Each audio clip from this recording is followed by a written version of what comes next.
Mulching paper ব্যবহার করি। নাম শুনছেন? পলিথিন, একটা পলিথিন, এক পাশে কালো এক পাশে সিলভার, দেখেছেন কেউ এখানে? দেখেছেন কি? আচ্ছা, ওটাকে বলে মালচিং পেপার। ওইটা ব্যবহার করলে আগাছাটা কমে যাচ্ছে। তারপরে আবার কি হচ্ছে, মাটির আর্দ্রতা ধরে রাখতেছে, বর্ষাকালে সার ধুয়ে যাচ্ছে না।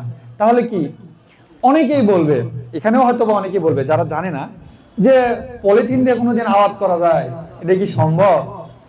ওটাতে কেমনে, আমরা গাছ কেমনে হবে, খাবার কেমনে দেবো? অনেক কোশ্চেন আসতে পারে, আসে না? অনেক কোশ্চেন আসতে পারে।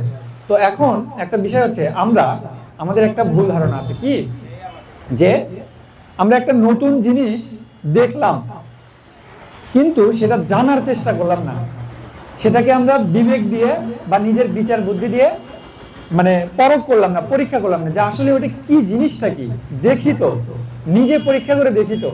আমি সচরাচর একটা উদাহরণ দিয়ে থাকি, যে একজন, আপনি জানেন না যে আগুন কি, আগুন গরম না ঠান্ডা আপনি জানেন না।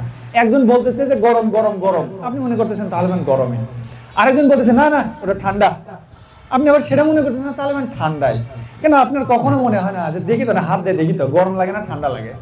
তাহলে তো বিশ্বাস হয় যে গরম নাকি